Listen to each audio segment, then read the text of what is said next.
In a backyard not too far from the central coast of California, a dinghy is being built. A 10-foot tender for another backyard boat build.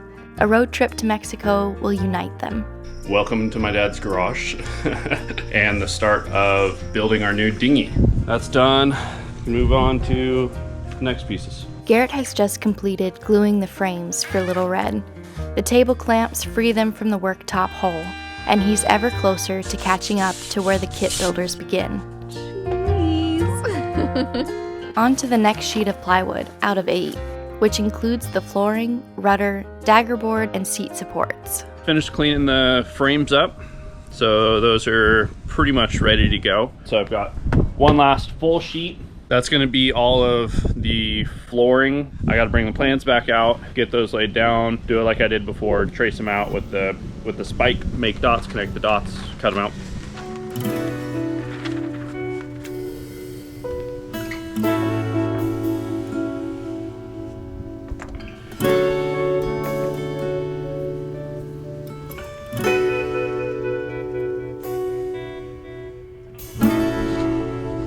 Every piece to this wee boat has a full-size template that is pierced through, making a series of holes, to then connect the dots and cut out the physical piece. These are the next 4 out of 84 pieces to bring to life from the plans.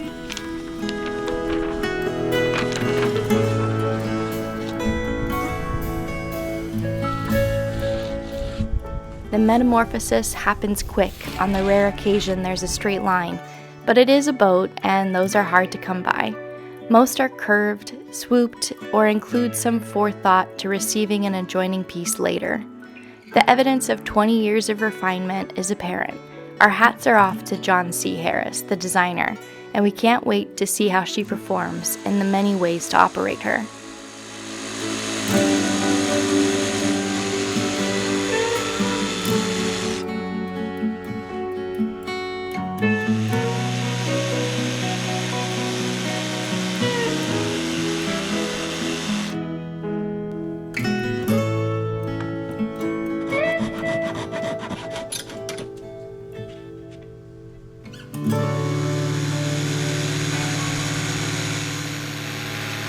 All right, I got half of the floorboards cut out. I think they came out pretty nice. Tomorrow I'll take those and flip them over and use them as a pattern on the other half of the plywood and cut out mirror images. And then move on to the rest of the stuff to cut out on the 1/2 inch, because I still haven't been able to find any 3/16 plywood. Everywhere has been sold out. So I've struck out twice now. That's all the plywood I need for the planking. So hopefully soon I'll be able to find it somewhere. Yeah, until then I can't start on planking, so I'm just cutting out all the other little bits and pieces to keep me busy. Part 2 of the floorboard, so now I gotta take this stack, transfer them over to this side, trace them out, cut out the other half. After that, I'll get the router, I'll route all the edges and clean everything up really nicely, and then coat everything with a few good solid coats of epoxy. Actually, I'll probably stain these first. It'd be nice to have some color transition between the lighter wood and the planking. Again, this is very much a working tender. It's not supposed to be a showboat or anything. I'm not going too crazy on trying to make it aesthetically perfect, but you know, little details, kind of nice. I am a sucker for aesthetics, so I might stain it and then coat it with several coats of epoxy and then a bunch of varnish. The floorboards will probably get some textured added to the varnish just to give it a little non-skid surface. First step, I gotta get these traced out.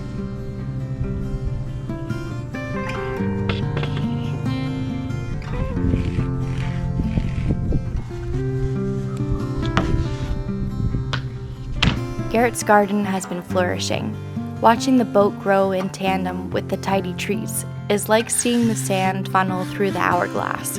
Our summer is fertile, and soon will bear a boat fit to ride with Rediviva.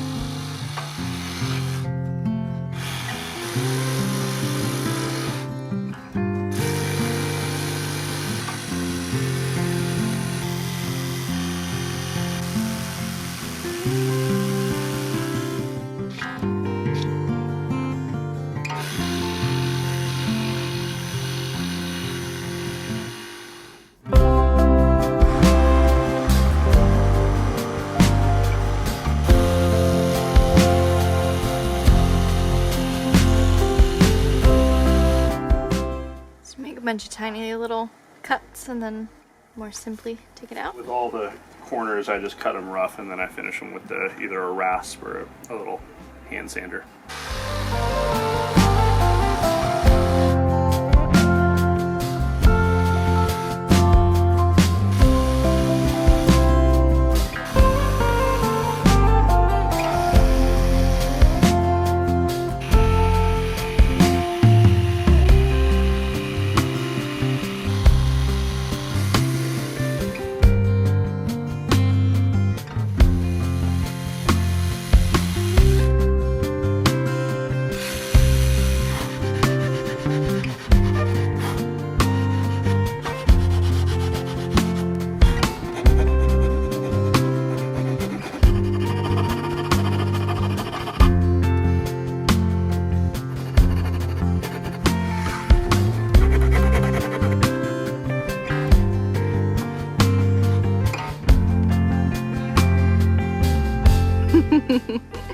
Your shadows here have crept up on you. That's why I can't keep working. Just on account of the shadows. On account of the shadows.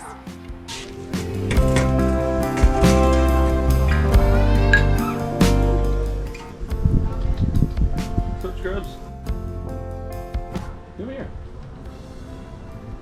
Come on. Come on. Come here. Oh. What's up, buddy? It's like you fooled me. I'll get you some food. Ow! Look at my finger. Okay, I'll get you some food. Jeez.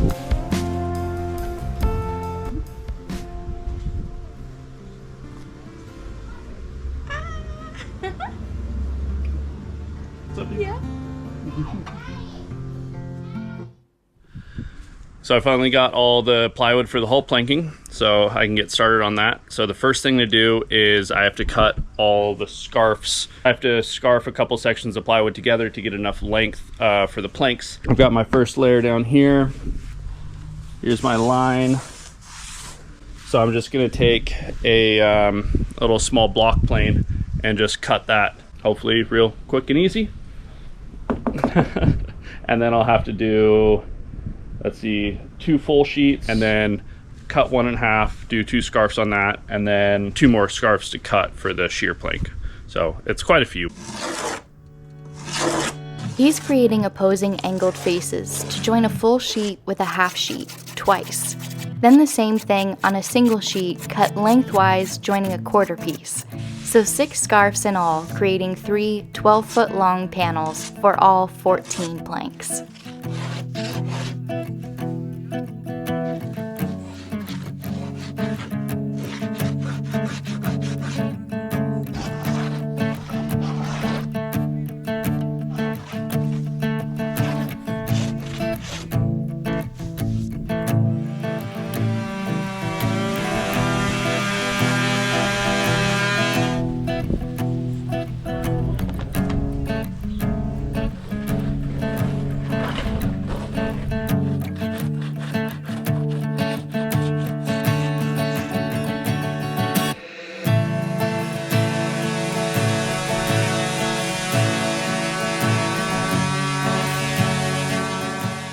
Got my scarfs done, so now I need to cut this sheet in half right down the middle. This will be what I connect to the 2 full sheets that I have to turn the 8-foot plywood sheets into, what's that, 12-foot, so I can get full length planks out of them.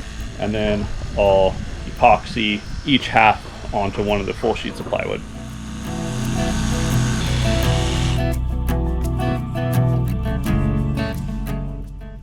All right, this is my last planking panel.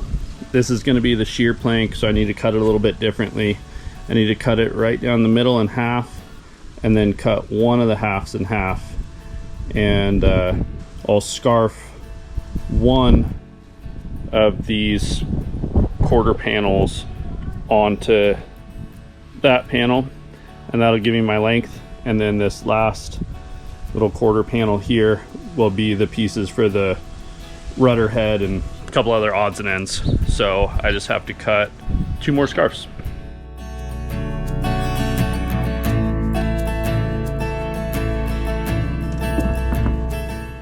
all the scarves are done, so now I'm setting up to glue all the panels together. So I think I'm going to try to set it up to do all of the gluing in one shot. I think I've come up with a system that should work all right. I've got the first panels in place on the table. I've just got them clamped where I want them to stay. Just going to put a few tack nails on the edges of both panels, so that'll hold them secure in the place where they should be, but I'll still be able to lift both ends up so I can get glue in there. I'll lay the second layer on top of this one the same way, line it up, clamp it, tack it. Same with the third layer. Slide in a piece of wax paper in between each layer, and I'll mix up the glue, I'll coat everything up, and then I'll clamp it down. I'll clamp a strip of wood across the actual glue joint to get a lot of pressure on there. Yeah, I think I can just stack them all and do it in one shot.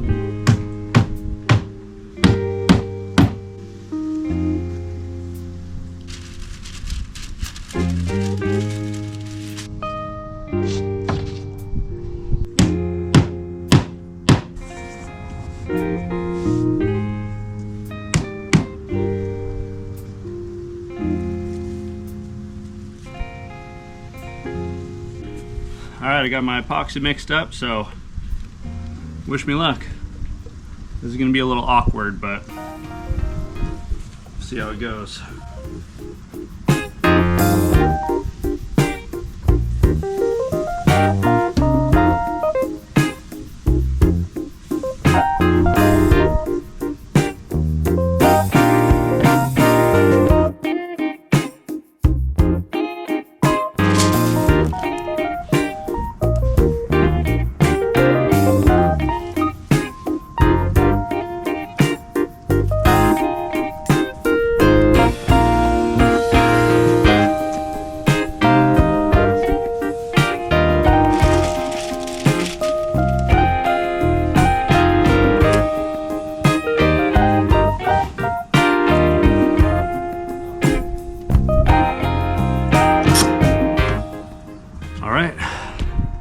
Now we wait.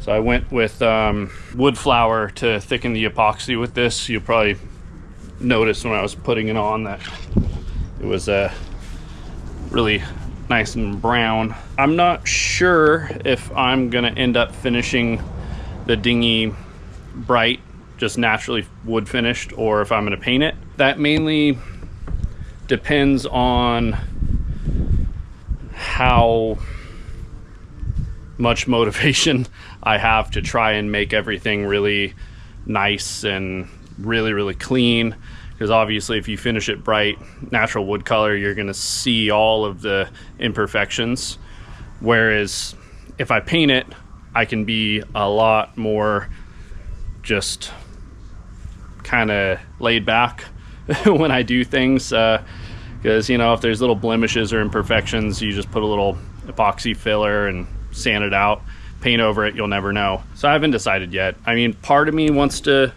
finish it natural just because it looks cool and it's awesome, but at the same time, the idea is for the dinghy to be a full-time cruising dinghy. That means full-time hard use, and trying to keep up a bright finish might just be more of a pain than it's worth. So it's probably, for a cruising dinghy, it's probably better to paint it anyway, but I decided to glue up with the wood filler, so that way if I do end up finishing it natural, there won't be these big kind of ugly white epoxy scarfs in the planks. It'll kind of blend in more with the wood planking.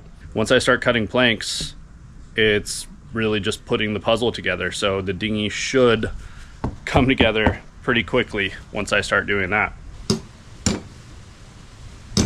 Up next, we quickly tap out the planks and Garrett cuts them, eager to start pulling this puzzle together.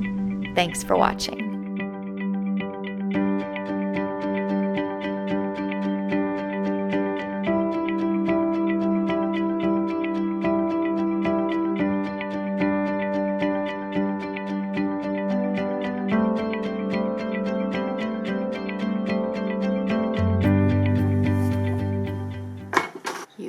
with your man glitter. The lighting's really pretty on you right now. No, that's just me. Any words? It's not the lighting that's pretty, it's me. Is it?